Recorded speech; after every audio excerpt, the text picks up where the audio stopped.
Mesdames et messieurs, bonsoir et bienvenue à cette émission d'Info 9, le messager de Noël, spectacle vraiment bien rodé par mon invité. Il le présente à nouveau cette année, sûrement encore devant une salle comble, mais il le présente cette année pour faire plaisir à la jeunesse, pour faire plaisir à tout le monde, mais dans un but aussi un petit peu spécial, on va vous en parler également. Alors, mesdames et messieurs, l'auteur, compositeur, interprète macamicois, Gilles Parent. Salut Gilles. Salut Gaby. Merci d'avoir accepté cette invitation. C'est toujours un plaisir de recevoir Gilles Parent. Non pas que mes autres invités, ça ne me fait pas plaisir, sauf que quand c'est des gars de chez nous, on aime les recevoir, surtout des personnes comme toi, Gilles, qui donnent toujours un très, très, très bon spectacle. Le messager de Noël. C'est sûr que les gens vont dire, ah, mais ça fait longtemps qu'on entend parler du messager de Noël, mais c'est vraiment un spectacle. Est-ce que c'est peut-être bizarre de dire ça, mais est-ce que pour Gilles Parent, le messager de Noël, c'est un de ses meilleurs spectacles? En fait, c'est le spectacle que j'ai roulé le plus jusqu'à maintenant. Parce que, bon, Noël revient à chaque année, et puis c'est une demande qui m'avait été faite par un diffuseur de Sept-Îles à l'époque. Il m'avait dit, Gilles, si tu avais un spectacle de Noël, je te prendrais tout de suite. Puis je suis convaincu qu'il y a plusieurs salles qui emboîteraient le pas. Et puis, l'idée m'est venue rapidement j'avais aucune chanson de Noël écrite, originale, on s'entend. Okay, oui.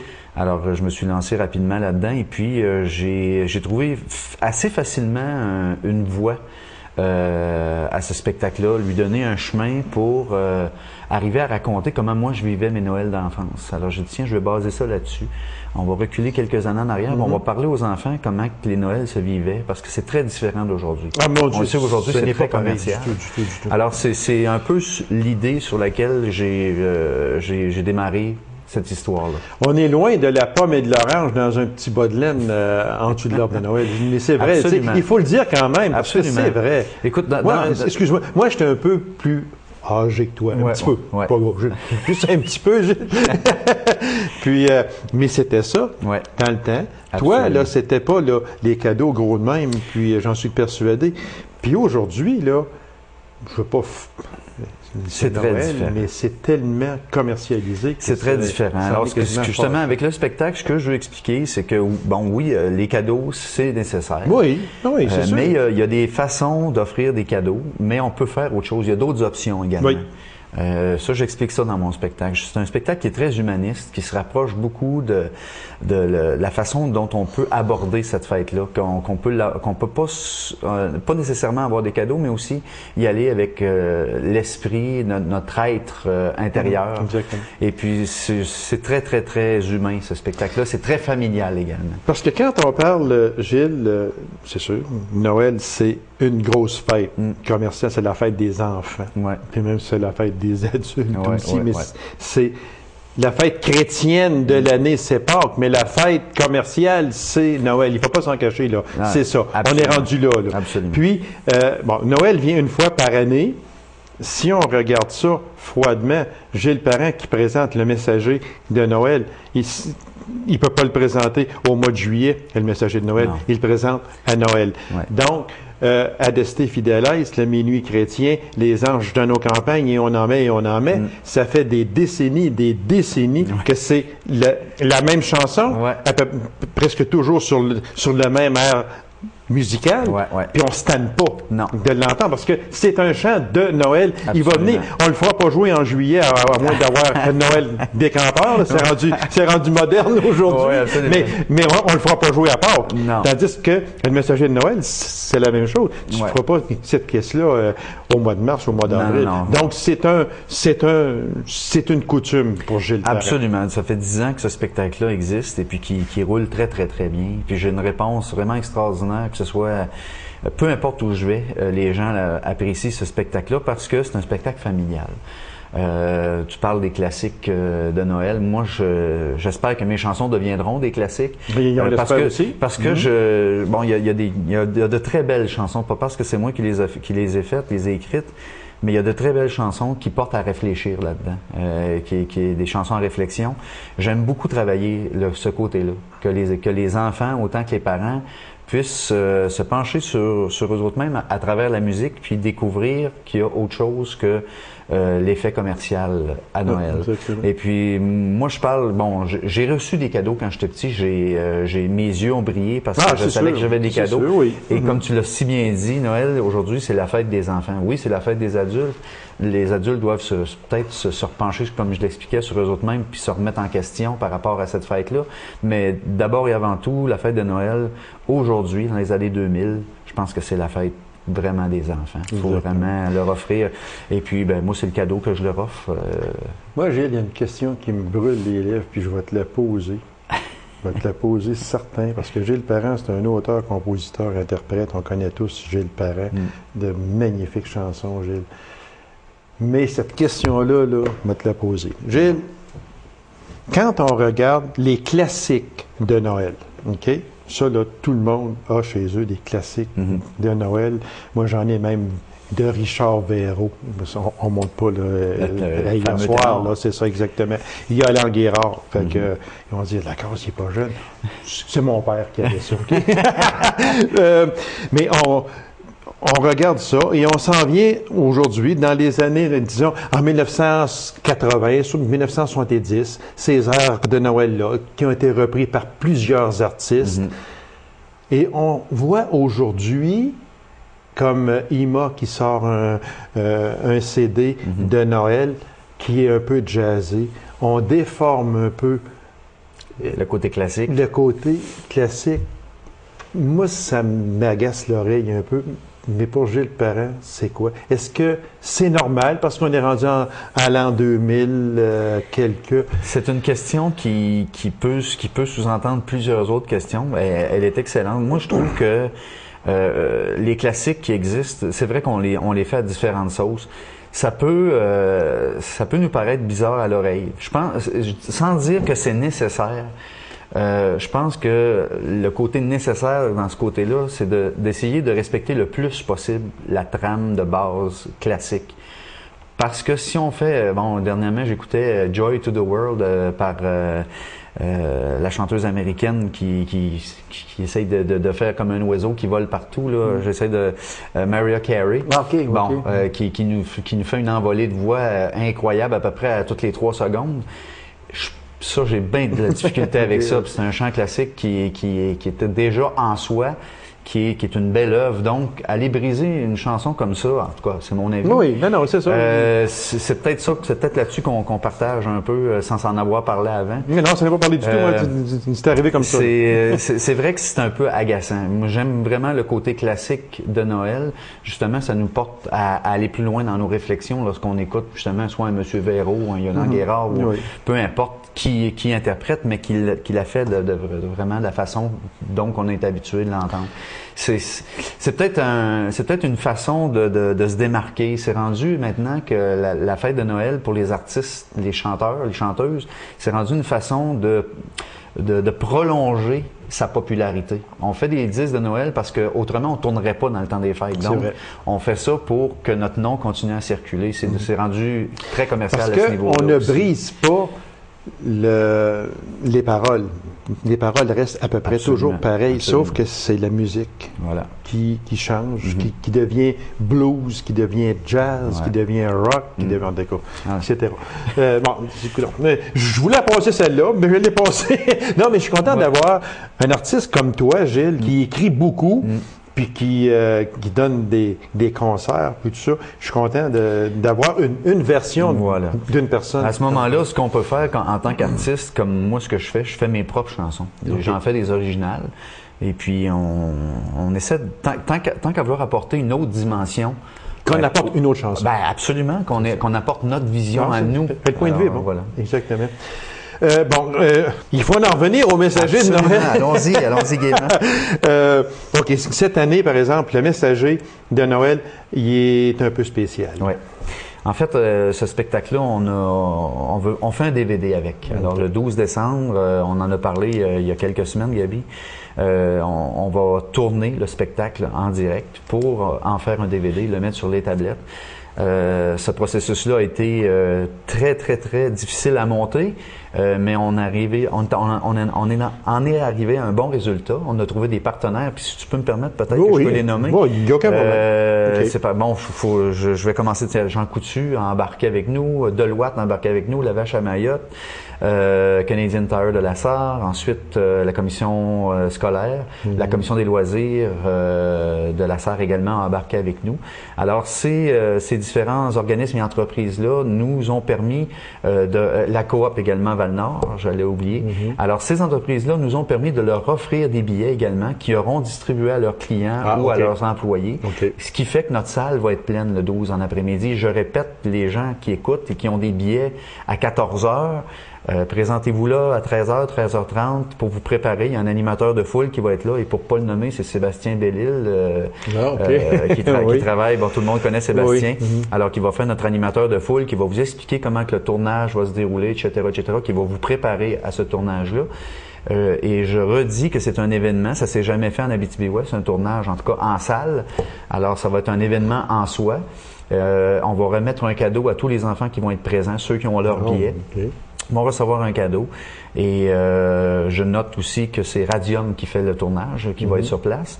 Ensuite, on a également des billets qui sont disponibles pour le soir parce que bon, on savait que les entreprises allaient embarquer d'emblée et que ça allait faire une salle pleine. Et on s'est dit, mais qu'est-ce qu'on fait avec les gens qui aimeraient participer et qui pourront pas le faire, qui n'auront pas nécessairement des billets de telle ou telle entreprise? Alors, on offre une représentation le soir à 19h également pour les gens. Il y a déjà une centaine de billets de vendus et il y en a d'autres qui sont disponibles. Vous pouvez vous en procurer à l'Hôtel de Ville de Macamic ou au Centre d'art, la Maison d'art plutôt, Janine Durocher à la Sarre ou Maxisson de la Sarre également. C'est seulement 5 $ par personne. Puis en plus, vous avez un rabais de 5 $ à l'achat d'un CD le jour du spectacle. Fait que c'est une belle promotion. Ouais. Donc, est-ce que... Question comme ça, Gilles. Je sais que tu es un gars qui en mange, qui aime la scène. Tu es bien avec une guitare assis sur la scène avec des enfants devant toi. Absolument. Gilles Parent est heureux. Mais pour ce spécial DVD-là, est-ce que Gilles Parent a une certaine... Pas une crainte. Je ne dis pas une crainte parce que Gilles est entouré d'une très bonne équipe. Ouais. C'est Radium Multimédia qui va faire le DVD. Ce sont des professionnels dans toute l'acceptation du mot. Mais pour Gilles Parent lui-même, est-ce qu'il n'y a pas une certaine, pas angoisse, nervosité, un petit peu plus? Il y a une fébrilité. Okay. Bon, ce spectacle-là, je l'ai roulé, mais on a un peu adapté la mise en scène pour la télévision. Parce que, bon, oui, on fait le spectacle devant les gens en salle, mais on le fait à prime abord pour les gens qui regardent à la télé. Donc, il faut que ça soit très télévisuel. Okay. Je vais tenter de m'adresser assez souvent à la caméra pour faire en sorte que le téléspectateur se sente avec nous. Et j'ai des textes à apprendre très précis. J'ai des choses aussi à faire à mes musiciens parce que j'ai 4 musiciens avec moi. Il y a Justin Lépine à la basse, Isabelle Fortin au violon. Il y a mes 2 enfants avec moi. Il y a Elisabeth aux percussions et puis William au snare. Alors c'est une belle expérience, c'est une belle opportunité pour tout le monde. Ça va être bien le fun. On a fait des pratiques déjà ensemble, tous les 5. C'est vraiment magique. Tout le monde a travaillé sur son côté, on s'est retrouvés ensemble. Ça donne vraiment quelque chose ça donne l'esprit que je voulais que ça donne. Ça donne l'esprit familial. Et c'est pour ça que je dis aux gens quand je les rencontre, venez voir le spectacle, c'est pas un spectacle pour enfants, c'est un spectacle familial. Vous allez découvrir des choses vraiment le fun là-dedans. Donc, si on répète un peu, Gilles, pour ce spectacle-là, c'est le 12 de décembre à la salle Desjardins. Absolument. Mais en après-midi, c'est sur... C'est complet. C'est complet. Donc, on oublie ça, mais il y a le soir. Absolument. Alors, on va juste répéter, ceux qui ont des billets pour 14 heures, venez voir le spectacle. Si vous pouvez pas venir, donnez votre billet à quelqu'un que vous connaissez qui va être là. Puis autrement, si vous voulez voir le spectacle, il y a une possibilité de le faire encore. Il y a des billets disponibles dans les points de vente que j'ai nommés tantôt. Hôtel de Ville, Maison d'art, Janine Durocher de la Sarre et Maxisson de la Sarre. C'est l'Hôtel de Ville de Macamic en passant. Et il y aura aussi des billets à l'entrée. Alors présentez-vous, c'est à 19h le 12 décembre, ça dure 1 heure. Et puis, venez voir, on a préparé des décors, Gaby, c'est incroyable. On a passé 3 jours à fabriquer ça. Ah oui. Un foyer, entre autres, qui fait 8 pieds de large par 13 pieds de haut. Alors, imaginez le reste du décor. Mais ça prend du gros bois, Gilles. Ça va avoir l'air de la grosse pierre, ça va être vraiment le fun. Donc, ce DVD-là, Gilles, va sortir en 2010. Il va sortir, on va se croiser les doigts, puis on va espérer être capable de le sortir pour l'automne 2010, octobre, là, OK. Ça serait préférable. Très brièvement, Gilles, parce qu'il reste un peu de temps, moi, j'aimerais que tu nous parles de la différence qu'il y a entre donner un spectacle en Europe et donner un spectacle chez nous. Parce qu'on sait que tu vas en Europe plusieurs fois par année. Et le donner chez nous, c'est quoi la différence? Il n'y en a pas. Il n'y en a pas. Pour moi, il n'y en a pas. C'est sûr qu'au début, quand j'y allais, il y avait toujours un côté, comment je pourrais dire, c'était comme une fierté de dire je suis en Europe puis je présente la même chose que je fais chez nous. Mais avec les années, je me rends compte que la réponse, elle est la même. Parce que j'ai su adapter ce que je dis et ce que... en fait, mes textes sont écrits en français. Déjà, ce qui donne qu'il n'y a pas de différence à ce niveau-là. Peut-être quelques expressions. Mais au niveau de la réponse, les punchs sont répondus de la même façon partout. Chose. Il y a quelques exceptions. Je te dirais pas que ça a toujours été un succès partout. C'est arrivé peut-être à une fois là, que j'ai eu plus de problèmes, mais disons que c'était pas moi le problème. C'était l'audience qui était un peu à côté de la traque, comme on dit. Mais le reste du temps, la réponse, elle est, sans être identique, elle est très, très similaire à ici. Donc, 2009 a été une belle et bonne année. Gilles, 2010, est-ce que Gilles Parent focus sur son DVD, mais sans délaisser non plus sa tournée et ses spectacles? Absolument. C'est sûr que ça va être le DVD qui va être qui va primer en 2010, mais on regarde déjà pour... on a plein d'autres projets, plein d'autres projets. Et puis, c'est sûr que l'année 2009 a été plus difficile car on le sait, au niveau économique, les gens coupent en premier lieu dans le loisir, mais on regarde en avant et puis on a plein de projets qui viennent encore se greffer à ce que Gilles Parent veut faire. Ouais. Alors Gilles, très brièvement, en terminant, on répète pour le spectacle Le Messager de Noël. Oui, alors Le Messager de Noël se déroule à la Salle des Jardins de la Sarre. C'est le 12 décembre. Il reste des billets pour le spectacle de 19h qu'on peut se procurer sur place ou encore à l'Hôtel de Ville de Macamic, à la Maison d'art Janine du Rocher de la Sarre ou chez Max Sisson de la Sarre. Et essayez pas d'en avoir pour l'après-midi. C'est déjà à guichet fermé. Voilà. Gilles Parent, merci beaucoup. Bon et grand succès pour Le Messager de Noël et le DVD qui, je suis persuadé, va sortir en 2010.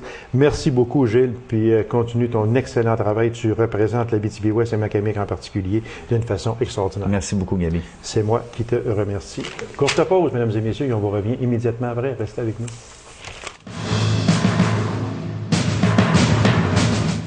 Événement annuel d'une extrême importance. Opération Nez Rouge qui en sera à sa 20e édition. Pour nous en parler, je reçois du Club Lion de la Sarre, le Lion Henri Boivin. Monsieur Boivin, bonsoir. Bonsoir, bonsoir. Monsieur Boivin, déjà la 20e édition, que le temps passe vite.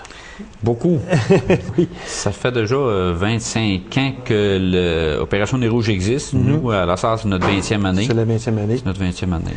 Vous me disiez tantôt que c'est une grosse organisation. Ça augmente d'année en année, je pense. Oui, ça demande beaucoup. Ça a beaucoup de bénévoles. Fait que faut mettre ça sur place. Puis on va en parler justement des bénévoles tantôt, là, parce que sans eux, ce serait très, très difficile. On ne pourrait pas faire Opération Nez Rouge. Non, parce que juste avec des membres Lion, ça ne serait pas assez. Ah non, c'est presque impossible parce que quand même, il y a beaucoup de bénévoles. On a quand même 232 bénévoles pour faire l'édition. Fait que c'est certain que le Club Lion ne pourra pas... Ah non. Puis quand on sait que ça prend 3 raccompagnateurs par raccompagnement, si vous me permettez l'expression, par équipe, fait que ça en prend 3 personnes. Fait que c'est quand même, c'est beaucoup. Ça prend le conducteur de l'auto, ça prend une autre personne avec, puis ça prend une autre personne qui conduit l'auto de celui qui est raccompagné. Fait que c'est quand même beaucoup. Combien il y aura de soirées cette année, M. Boivin? Nous allons avoir 9 soirées. Cette année, c'est sûr qu'on a une exception. Cette année, on a fait le 31.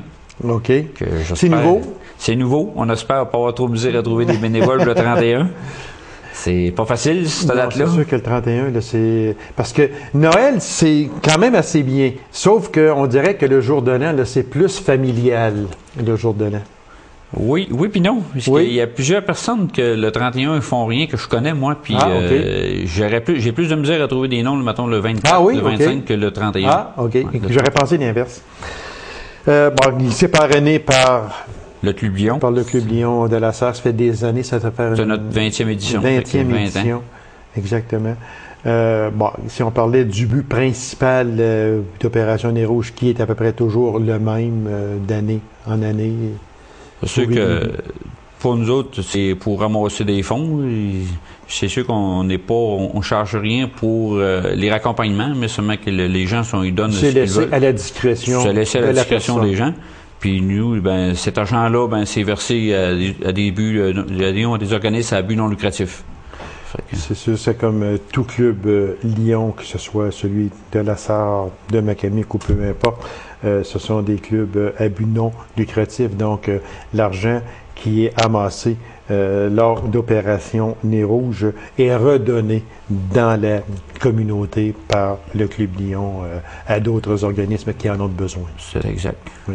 Alors, comme on le disait tantôt, on ne charge rien, mais seulement que par contre, on se fie à la générosité des gens. Une chose qu'on ne saura jamais aussi, c'est que lors d'un raccompagnement, ben, si on fait juste sauver une vie, C'est sûr qu'on sensibilise beaucoup les gens, les jeunes surtout, à nous appeler. C'est comme vous dites, c'est pas le montant, et même si c'est gratuit, on non, va aller c'est les sûr. raccompagner. Ah oui, c'est sûr. C'est sûr. Oui, justement, ça, il faut bien mettre ça là, très clair. C'est que c'est bénévole. Les dons sont bénévoles, mais seulement que si la personne se dit, ben moi, j'ai dépassé un petit peu les bornes, j'ai plus une scène, je pourrais pas me faire raccompagner, je pourrais pas leur donner quelque chose. Non, c'est pas ça, du tout. C'est pas le but. Le but, c'est de sauver des vies. Le puis, but, c'est ça. Le but, c'est de raccompagner les gens pour qu'ils se rendent chez eux sécuritairement et rendre les routes sécuritaires aussi à ce moment-là. Donc, et si ça convient à la personne, bien, elle peut donner ce qu'elle veut à ce moment-là. On est le 3 décembre lorsque cette émission-là va passer, mais ça coïncide pas mal avec le début des parties de Noël. Est-ce que si on donnait les dates d'Opération Nez Rouge? C'est sûr. Nous, on commence Opération Nez Rouge le 4-5 décembre, 11-12, 17, 18, 19. Qui est la grosse fin de semaine, là, parce qu'à partir du 18, le vendredi, si ma mémoire est fidèle, là, tout le monde tombe en vacances, là, ou à peu près, là. Mais c'est pas les plus gros, mettons, les plus gros départés, le 11-12, là, c'est... Ah aussi, oui. Il y en a beaucoup. Il y en a beaucoup. Oui. Puis on a le 26 et le 31. Comme vous le disiez tantôt, le 31, bien, c'est un essai que vous faites. Vous allez voir ce que c'est qu'il y en est à ce moment-là. Les dons acceptés, on en a parlé un peu, ça va au Club Lyon de la Sarre. Ils sont remis. Ils sont remis à des organismes à but non lucratif. Surtout les scouts, puis beaucoup de gens là, comme ça qu'on aide. Exactement. Il y a un président d'honneur. Oui, nous avons un président d'honneur cette année encore. C'est M. Paul Fortin, du Réseau de la santé. C'est ça qui est le directeur général du Centre de santé et des services sociaux et des aurores boréales. C'est ça, oui. Lui, exactement, son rôle, c'est de promouvoir, c'est de... Oui, de promouvoir. Il va venir aller aux soirées, voir les gens, puis les aider, les accompagner. Puis c'est surtout pour ça. OK. Bon, ça implique, on en a parlé un peu, ça implique que l'an passé, il y avait 232 bénévoles. Est-ce que c'est difficile d'aller chercher des bénévoles ou si les gens collaborent? Probablement qu'il y en a que c'est année après année, on y va, puis ce sont des visages que l'on revoit. On n'a pas beaucoup de difficultés avec les équipes parce que les gens, c'est ça, ils reviennent à chaque année. Chaque membre Lyon, ils ont leurs équipes, puis on les garde pas mal tout le temps les mêmes, fait que ça va bien, ça, c'est sûr, comme là, il y a quelques soirées de temps en temps là, que c'est plus compliqué, mais il reste que le monde en général, il participe bien. OK, ça participe bien. Puis, les gens participent chez les bénévoles, oui, mais dans la population, est-ce que les gens, on voit une différence avec, disons, il y a peut-être 5, 6 ou 10 ans passés? Est-ce que les gens prennent beaucoup plus Opération Nez Rouge aujourd'hui qu'il y a peut-être 10 ans passés? Peut-être pas autant parce que les gens sont plus sensibilisés que le 10 ans passés, que maintenant, les gens, ils savent que l'alcool au volant, ça fait des années qu'ils en parlent, qu'il y a bien souvent, il y a des chauffeurs attitrés qui vont y aller. Oui, ils sont plus sensibilisés à ça que c'est sûr qu'on ne peut pas dire qu'il y en a autant que le 10 ans. C'est le but tout, c'est de diminuer à chaque année là, les gens là, pour pas qu'ils prennent l'alcool au volant. C'est ça. Fait que, parce que l'important aussi, ce n'est pas seulement de se faire, d'arriver dans un barrage policier et de dire « Ah, j'ai pris de la boisson, je vais perdre mon permis de conduire ». C'est la sécurité sur les routes également. C'est sûr, parce qu'il faut que les gens y pensent à d'appeler Nez Rouge avant d'embarquer dans les autos. Exactement, c'est excessivement important. L'an passé, comment il y a eu de raccompagnement? L'année passée, nous avons fait 416 raccompagnements. OK. C'est à peu près toujours le... Ça s'équivaut pour moi à chaque année. On ne va pas dire qu'on a une baisse, c'est quasiment pareil tout le temps. OK. Là, il y a une chose qu'il faut bien dire, c'est que ça part de la SAR. C'est ça? Oui. Ça part, le point central est la SAR. Ça veut dire qu'une personne qui est à Dupuis ne peut pas demander Opération Nez Rouge à Dupuis. Oui. Mais par contre, si cette personne-là est à la SAR, elle est dans un hôtel à la SAR, elle peut se faire reconduire à Dupuis, par exemple. C'est ça l'affaire. Non, on va chercher des gens de Dormotal qui veulent s'en revenir à la SAR. On va chercher... Ah oui? Oui, on va chercher des gens, des fois, de Macamic qui s'en vont à Palmarol. OK. C'est pas nécessairement... Là, OK. Ça veut dire que le point de départ n'est pas toujours à la SAR. Le point de départ des bénévoles est de la SAR, mais seulement que les raccompagnements ne sont pas nécessairement tout le temps de la SAR. OK. Fait que ça veut dire qu'une personne peut être à Macamic, veut se faire raccompagner à la SAR. Vous allez venir le chercher à Macamic, vous allez aller le conduire à la SAR. C'est ça. Ah, OK. Parce que même, on va même dans les parties privées, dans les familles. Ah, OK. OK. On va le chercher soit dans les rangs ou n'importe où. Là, dans... OK. Fait que, M. Boivin, en terminant, si on redisait les dates d'Opération Nez Rouge pour 2009. Pour 2009, oui, c'est ça. Le 4 et le 5 décembre, le 11, 12, 17, 18, 19, 26 et 31. Alors, M. Boivin, merci beaucoup. Merci au Club Lion de la SAR de s'impliquer pour la 20e année dans Opération Nez Rouge. Et puis, d'ailleurs, mesdames et messieurs, il n'y a vraiment pas de gêne à se faire raccompagner. C'est vraiment plutôt un signe de maturité et d'intelligence. Alors, on pourrait peut-être dire le numéro à composer en terminant. C'est le 819-333-4011. Alors, ceux qui ont à prendre ou à avoir affaire à Opération Nez Rouge dans le secteur de la MRC d'Abitibi-Ouest et le 819-333-4011. Merci beaucoup, M. Boivin, et bonne chance. Merci beaucoup. C'est moi qui vous remercie. Alors, mesdames et messieurs, merci d'avoir été là et on se donne rendez-vous à une prochaine émission d'Info 9. Au revoir.